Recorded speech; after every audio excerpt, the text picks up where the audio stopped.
Buenas tardes, ¿cómo están? El día de hoy les voy a hablar sobre la enfermedad inflamatoria pélvica.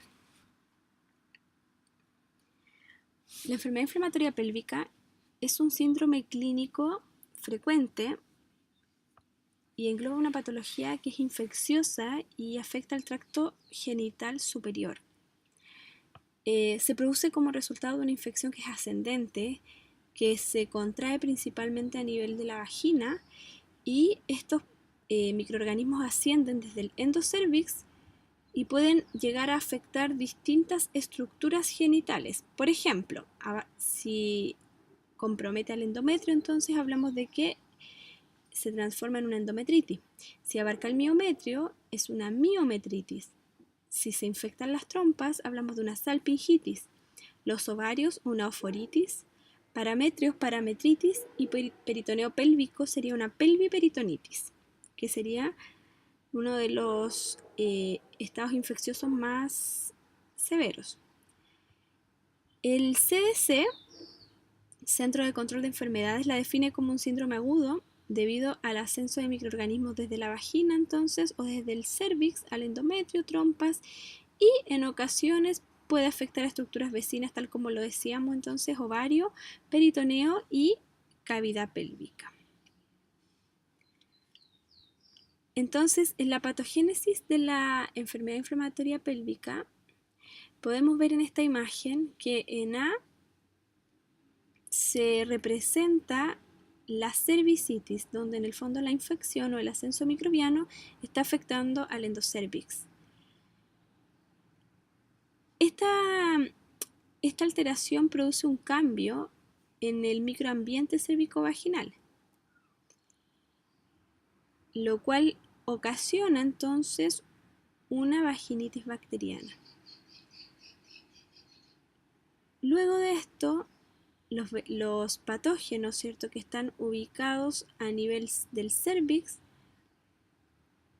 y que causan la vaginitis, ascienden al tracto genital superior, que es lo que podemos ver en D, y las áreas en el fondo en rojo indican las porciones o zonas del tracto genital que están afectadas. Entonces aquí ya podemos ver que la infección ascendió, ¿cierto? Ya abarcó vagina, abarcó endocervix y ya ascendió a la cavidad endometrial, pudiendo afectar miometrio, ¿cierto? Y si miramos las flechas que van en ascenso, podemos ver que puede afectar o llegar a afectar las tubas, ovario e incluso el peritoneo pélvico.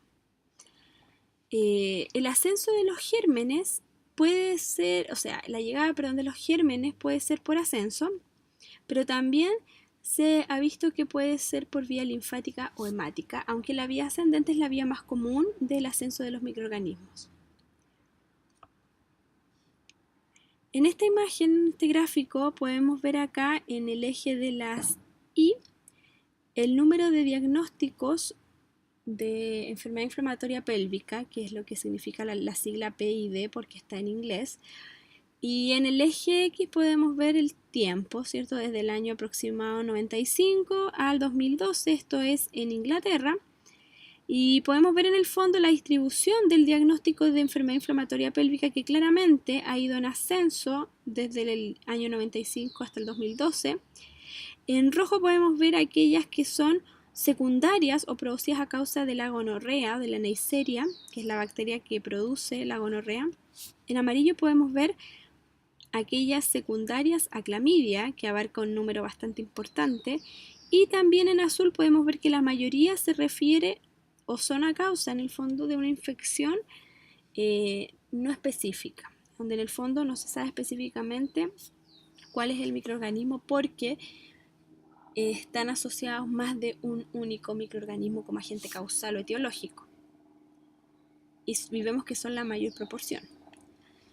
Bien, entonces si vamos a hablar de agentes etiológicos, los que están implicados con mayor frecuencia en la enfermedad inflamatoria pélvica, en producir esta infección del tracto genital superior, tenemos la Chlamydia trachomatis, que hoy día es responsable de aproximadamente un 60% de las enfermedades inflamatorias pélvicas, y también en segundo lugar la Neisseria, ¿cierto?, bacteria causante de la gonorrea. Se ha visto que entre un 8 a un 20% de las mujeres que están infectadas por una clamidia y que no son tratadas a tiempo, esta clamidia comienza a ascender y produce o genera el desarrollo de una enfermedad inflamatoria pélvica. No son los únicos microorganismos involucrados, ya veíamos recién que un porcentaje importante se produce o es consecuencia de gérmenes no específicos, y bueno, podemos ver acá que hay otros implicados, otras bacterias implicadas, como por ejemplo la Gardnerella vaginalis, el Haemophilus influenzae y el Streptococcus agalactiae. En esta tabla podemos ver los agentes etiológicos más comunes encontrados en las enfermedades inflamatorias pélvicas. Por ejemplo, la clamidia, ¿cierto?, que aparece como la primera, una de las causantes principales. Podemos ver que genera una infección que es asintomática, eso lo sabíamos de antes. La Neisseria genera una infección que es severa, pero que tiene un curso que es bastante agudo. El micoplasma, por ejemplo, está asociado probablemente a la enfermedad inflamatoria pélvica. Se han encontrado también anaerobios, por ejemplo, en abscesos tubováricos que son originados a consecuencia de una enfermedad inflamatoria pélvica. Y los siguientes, como por ejemplo la Trichomona vaginalis, que es una infección de transmisión sexual, ¿cierto? La Gardnerella vaginalis, Mobiluncus y el herpes simplex, han estado implicados en enfermedad inflamatoria pélvica, pero su rol como agente etiológico primario o agente causal directamente aún es incierto. Por lo tanto, los consideramos como parte de los agentes etiológicos, pero no como causantes primarios. Bien, entonces en esta tabla nuevamente podemos ver, ¿cierto?, dentro de la etiología de la enfermedad inflamatoria pélvica o de la EPI, podemos ver gérmenes aislados, Neisseria, clamidia, y tenemos un grupo de bacterias aerobias y bacterias anaerobias. Y realmente aparecen muchos de los que ya revisamos, sumando por ejemplo la Escherichia coli, el Streptococcus grupo B. En las anaerobias, los bacteroides, por ejemplo, Peptostreptococcus, el Mycoplasma y el Ureaplasma, y el Mycobacterium tuberculosis. Actinomyces, por ejemplo, acá aparece la actinomyces como una bacteria anaerobia que también se ha encontrado relacionada a la EPI. Y resulta que la actinomyces es una infección que muchas veces está presente en las mujeres y que se diagnostica, por ejemplo, en el examen de PAP. Generalmente el actinomyces en pacientes usuarios de dispositivo intrauterino está asociado a un mayor riesgo de enfermedad inflamatoria pélvica. Por lo tanto, cuando está presente es importante realizar un manejo. Entonces, estas bacterias que colonizan, ascienden desde la vagina, ascienden hacia el cervix, avanzan al tracto genital superior, colonizan, formando una infección y un proceso inflamatorio, y va generando cambios en los órganos internos. Y cuando se produce esta infección que va acompañada por supuesto de inflamación, se produce o se forma un exudado que es purulento, y ese exudado purulento se observa principalmente en la mucosa de las tubas, de las trompas de Falopio. Dentro de los factores de riesgo de esta enfermedad, que es infecciosa, bueno, tenemos claramente el número de parejas sexuales, ¿cierto? Porque ya vimos que varios de los patógenos que están involucrados como agentes etiológicos son además causales de infecciones de transmisión sexual. Por lo tanto, no es raro pensar que el número de parejas sexuales o parejas que a su vez tengan múltiples parejas sexuales sea un factor de riesgo importante para desarrollar una enfermedad inflamatoria pélvica. Además, se considera también la persistencia de factores de riesgo, porque los factores pueden estar, pero si esos factores persisten, el riesgo aumenta, como por ejemplo tener una pareja que es portadora de alguna de estas bacterias y que no ha sido tratada o que ha recibido un tratamiento incompleto. Haber tenido una enfermedad inflamatoria pélvica o el antecedente de esta se ha asociado con un mayor riesgo de desarrollar un nuevo episodio, debido a que se producen daños en los genitales internos secundarios a esta primera infección, de manera tal que quedan susceptibles de desarrollar una nueva infección. El uso de dispositivo intrauterino está asociado a un mayor riesgo, pero las 3 primeras semanas post-inserción, que es el periodo de mayor riesgo porque en el fondo cuando se introduce o se inserta un dispositivo intrauterino es una maniobra en la que se está poniendo un agente externo, si bien estéril, dentro de la cavidad endometrial, que es una cavidad que es estéril. Entonces puede haber un riesgo de que durante la inserción, durante la manipulación, bacterias, por ejemplo, que hayan estado habitando la vagina asciendan o a causa del mismo procedimiento se colonice el endometrio, la cavidad endometrial. Por lo tanto, el DIU se asocia a un mayor riesgo, sí, pero las primeras 3 semanas post inserción. Luego de esto no genera o no está asociado a un mayor riesgo el ser usuaria de DIU. El ser adolescente se ha visto que tiene un riesgo relativo de 3 comparado, ¿cierto?, con una persona que está en otra etapa de su ciclo vital, en periodo fértil, básicamente porque los adolescentes están asociados a prácticas sexuales que básicamente son de mayor riesgo, no uso por ejemplo de métodos de barrera anticonceptivos, múltiples parejas sexuales. Entonces, por lo tanto, el ser adolescente podría generar un mayor riesgo de adquirir esta enfermedad inflamatoria, perdón. Y bueno, las maniobras diagnóstico-terapéuticas endouterinas, que en el fondo va muy de la mano a lo que es el dispositivo intrauterino, porque básicamente se trata de manipulación de la cavidad endometrial, considerando que es una zona que es estéril.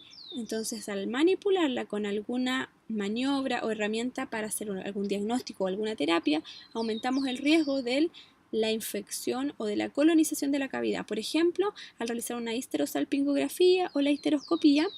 Claro que en esos casos el agente causal no sería ni Neisseria ni clamidia, sino que sería un agente más bien no asociado a una infección de transmisión sexual, sino que asociado a la manipulación de estos instrumentos. Dentro de los factores que pueden ser protectores de una enfermedad inflamatoria pélvica, claramente vamos a tener a los métodos anticonceptivos de barrera, entre ellos, ¿cierto?, los preservativos, porque también protegen básicamente de la adquisición de cualquier infección de transmisión sexual. Y esto evitaría que estas bacterias colonicen y generen la EPI. También se ha asociado los métodos anticonceptivos hormonales, principalmente aquellos que llevan progestágeno, básicamente porque modifican el moco cervical. Sabemos que, por ejemplo, los progestágenos o la progesterona genera cambios en el moco cervical de manera tal que actúa como una verdadera barrera, evitando el ascenso de los gérmenes por el canal endocervical y por lo tanto disminuiría el riesgo de la colonización de la cavidad endometrial. Dentro de los síntomas de esta infección tenemos varios síntomas, por ejemplo, dolor abdominal bajo o hipogástrico, muchas veces es bilateral y se considera importante cuando es de un comienzo reciente, no un dolor asociado más bien a un dolor de tipo crónico, sino que un dolor que es agudo. Descarga por la vagina, que puede ser secundaria a la cervicitis, a la endometritis o a una vaginosis bacteriana. Pero es una descarga que tiene características patológicas, ¿cierto? Un olor que es anómalo, que es un olor de tipo infeccioso, o un color, ¿cierto?, que no es el color normal, que puede ser blanquecino o incluso transparente. La dispareunia, pero dispareunia profunda, se ha asociado también a la enfermedad inflamatoria pélvica, básicamente por la inflamación anexial de los anexos tubas y ovarios. Entonces puede ser también una causa. Náuseas y vómitos ya son síntomas más bien sistémicos y que están asociados con un curso agudo de la enfermedad. Y cuando la enfermedad, por lo tanto, además es severa, porque ya está generando síntomas que son sistémicos. Dentro de los signos que podemos observar tenemos la fiebre. Más bien la fiebre aparece en la enfermedad inflamatoria pélvica severa, complicada. No es común encontrarlo en la moderada a media.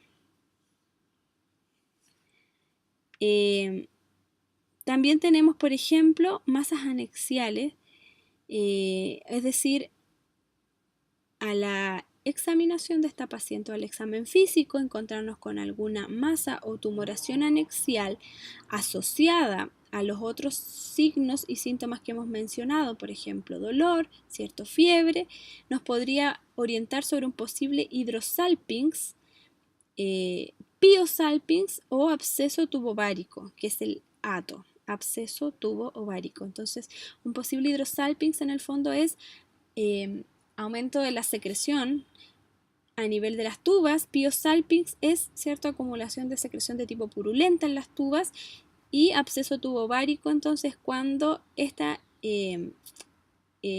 secreción purulenta e infecciosa abarca y compromete tanto la tuba como los ovarios o el ovario. En cuanto al diagnóstico, el diagnóstico puede ser clínico, y para el diagnóstico clínico hay unos criterios que se han descrito que pueden orientar en el fondo a una posible enfermedad inflamatoria pélvica, y son los criterios de Sweet. Tenemos criterios mayores y criterios menores.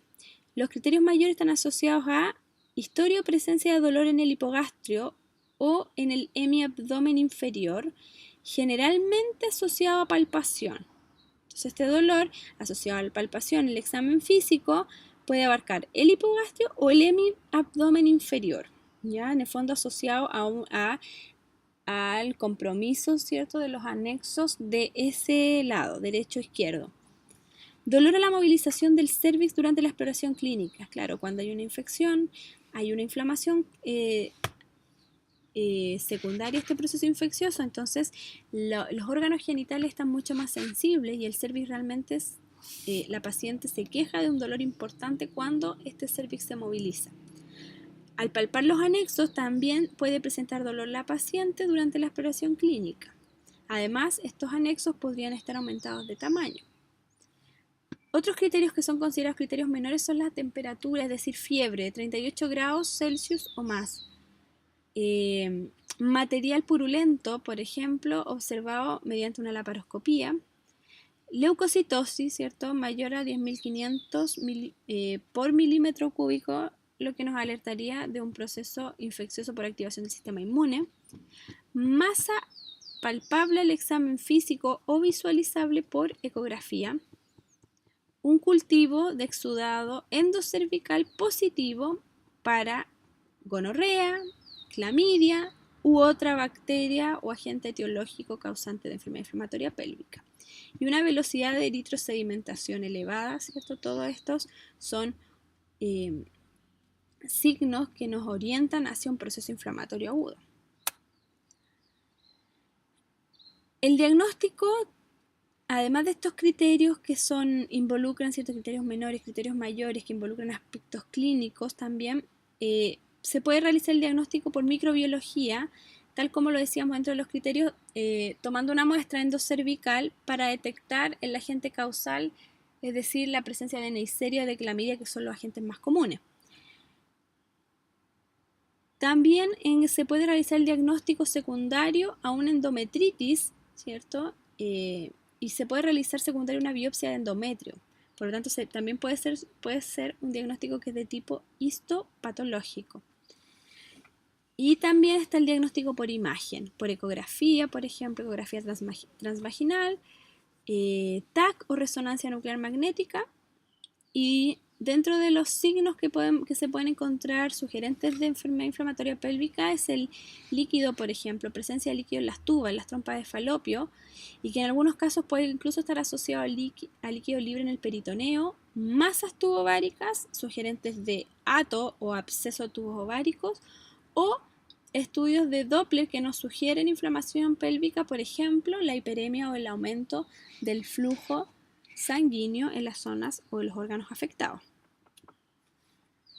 Si bien hay distintas formas que nos pueden orientar hacia el diagnóstico de la enfermedad inflamatoria pélvica, partiendo por lo clínico, sumando algunos exámenes como los microbiológicos, anatomopatológicos o imagenológicos, resulta que el examen gold standard para diagnosticar una enfermedad inflamatoria pélvica es la laparoscopía.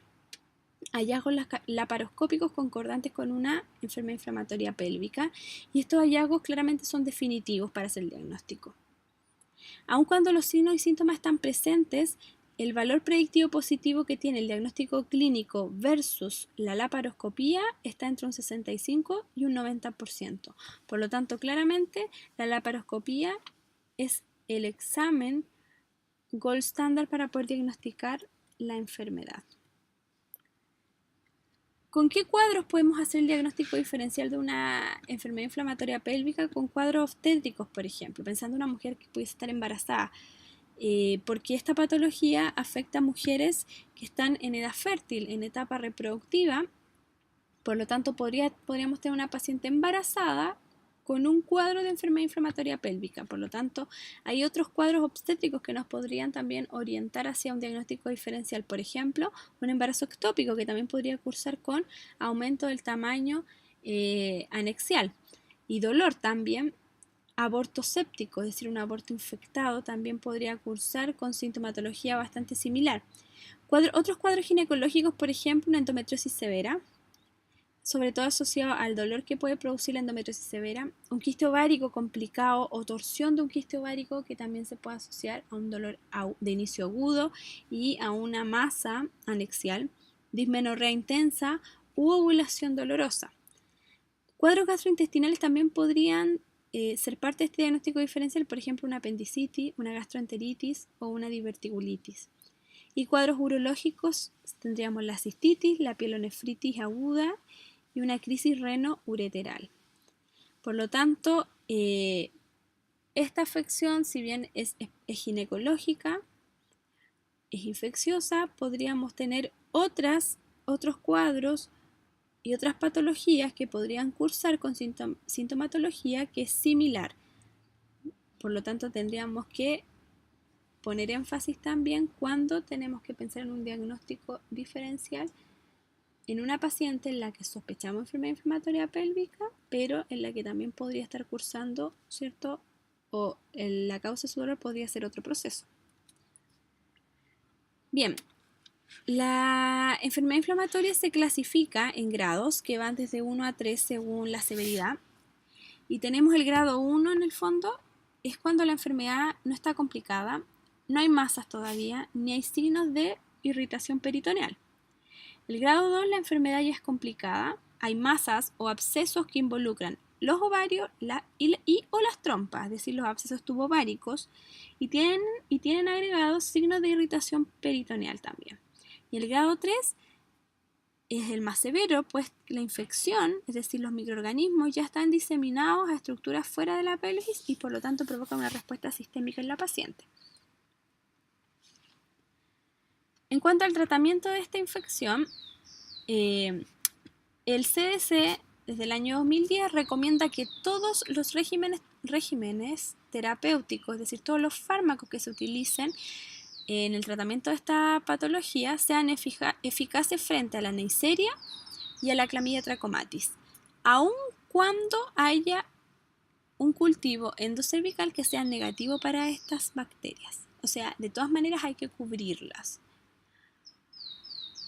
Se le debe asociar al tratamiento una cobertura frente a anaerobios, pues, como vimos al comienzo dentro de la etiología, se han aislado anaerobios del tracto genital superior de mujeres con enfermedad inflamatoria pélvica. En usuarios de dispositivo intrauterino que además estén cursando con una enfermedad inflamatoria pélvica, solo se retirará este DIU si no hay mejoría clínica en las primeras 72 horas post tratamiento.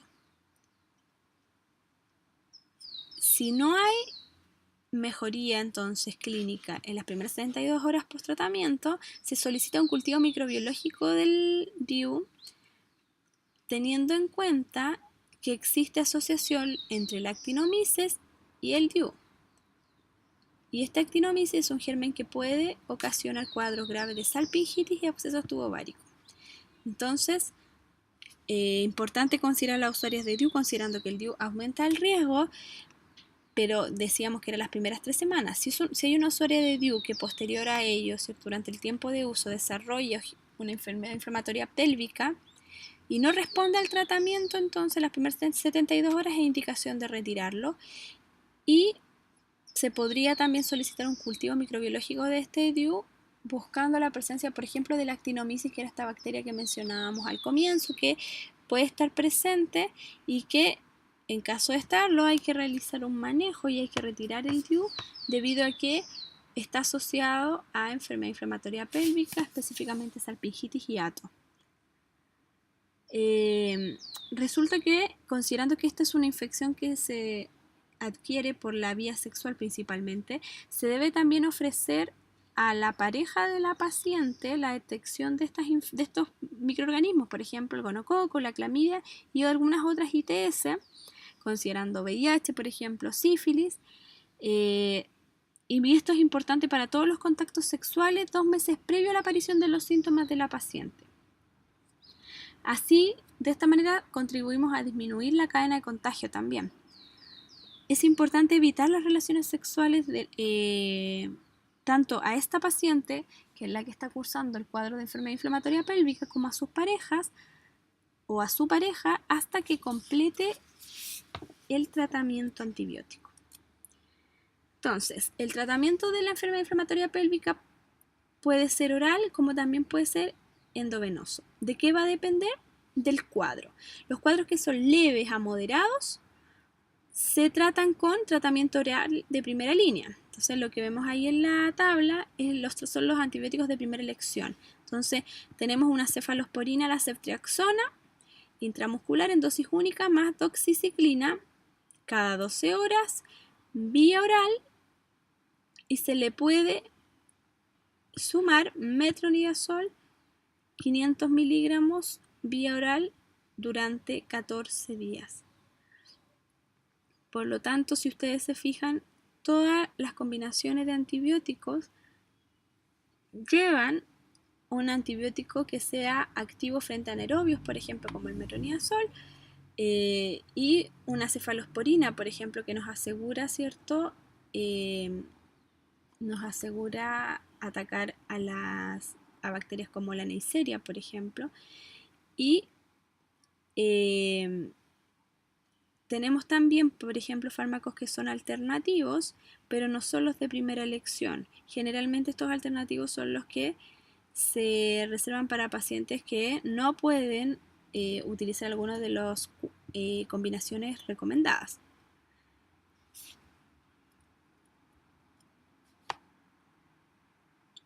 ¿En qué casos, por ejemplo, una paciente con diagnóstico de enfermedad inflamatoria pélvica debe ser hospitalizada para su tratamiento? El CDC recomienda hospitalizar a aquellas pacientes con diagnóstico incierto, o sea, no se ha podido establecer con claridad la enfermedad inflamatoria pélvica, pero no se puede excluir una urgencia quirúrgica, por ejemplo, una apendicitis o un embarazo ectópico. Paciente embarazada que no responde al tratamiento oral, que tiene intolerancia a este o que no lo cumple a cabalidad. En ese caso también se tiene que hospitalizar para iniciar tratamiento endovenoso. Según la gravedad clínica de la paciente, es decir, aquellos cuadros severos, ¿cierto? Paciente que está comprometido su estado general, también debe ser ingresada. Imagen, ecografía sugestiva de absceso tubovárico o paciente VIH positivo. Entonces, aquellos pacientes que tienen que ser ingresados para tratamiento endovenoso, este tratamiento debe mantenerse hasta 24 horas después de la mejoría clínica para pasar luego a un régimen oral. Asimismo, volviendo atrás, veíamos que aquellas pacientes con cuadros leves o moderados que son candidatas a usar terapia oral deben ser reevaluadas 3 a 5 días desde el inicio de la sintomatología para ver si están respondiendo al tratamiento. Si no, también son candidatas según los criterios de la CDC para hospitalizar y para realizar tratamiento endovenoso. Entonces, dentro del tratamiento endovenoso, los de primera elección tenemos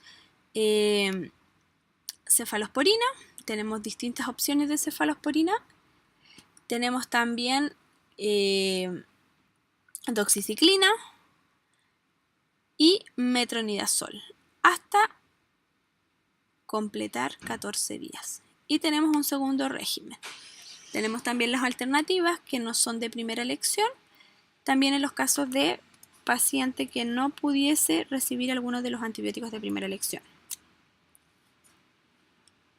En casos muy severos que no responden al tratamiento médico antibiótico y también cuando hay evidencia de absceso pélvico, se recomienda el tratamiento quirúrgico de la infección.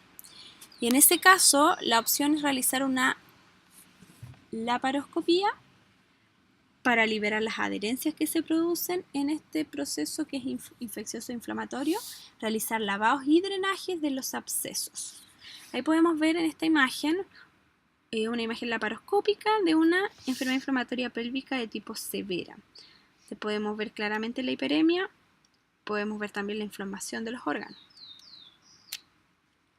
¿Qué complicaciones puede tener una enfermedad inflamatoria pélvica? Bueno, el ATO, el absceso tubovárico, pudiendo comprometer la vida de la paciente, ya que el absceso tubovárico puede ocasionar una peritonitis severa, es decir, infectar toda la cavidad peritoneal.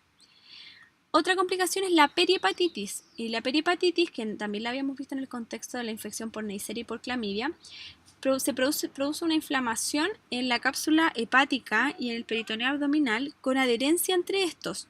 Entonces la paciente va a referir dolor en el hipocondrio derecho que aumenta con la inspiración, con la tos y con los movimientos, pero se va a acompañar de trastorno de enzimas hepáticas y amilasa pancreática normales, lo cual permitiría hacer un diagnóstico diferencial con alguna alteración hepática o pancreática y pensar en una infección a causa de estas bacterias ascendentes. Dentro de las complicaciones también tenemos la infertilidad. Acá podemos ver en esta gráfica el riesgo de infertilidad posterior a repetidos procesos de enfermedad inflamatoria pélvica. Entonces podemos ver en el eje de las Y incidencia de oclusión total de las tubas. Y en el eje X podemos ver números de episodios de enfermedad inflamatoria pélvica. Entonces, claro, cuando la paciente hace un episodio tiene una incidencia de oclusión total alrededor del 10%, cuando hace 2, cerca del 40%, y cuando hace 3 o más, esta incidencia se aproxima al 60%. Y esto se produce por alteración anatómica de los órganos reproductores internos comprometidos, de manera tal que se van produciendo adherencias posterior a la infección o secundarias a la infección, y el riesgo es que se oblitere o se cierre completamente la trompa, impidiendo entonces el encuentro del óvulo con el espermatozoide y por lo tanto un embarazo de forma natural. Y dentro de lo que son las secuelas de una enfermedad inflamatoria pélvica a largo plazo, tenemos el dolor pélvico crónico, que alcanza cerca de un 45%, la infertilidad cerca de un 20%, y ya vimos que esto es secundario a la cantidad de episodios de enfermedad inflamatoria pélvica que tenga la paciente, y embarazo ectópico, que tiene una menor incidencia, menos del 5%, pero es que el riesgo está dado la alteración de la arquitectura anatómica de las estructuras, sobre todo de las trompas. Bien, esa es la clase entonces de enfermedad inflamatoria pélvica. Cualquier duda que ustedes tengan a causa de esta clase, pueden escribirme a mi correo y en Canvas les voy a subir algún material de lectura de apoyo también. Nos vemos.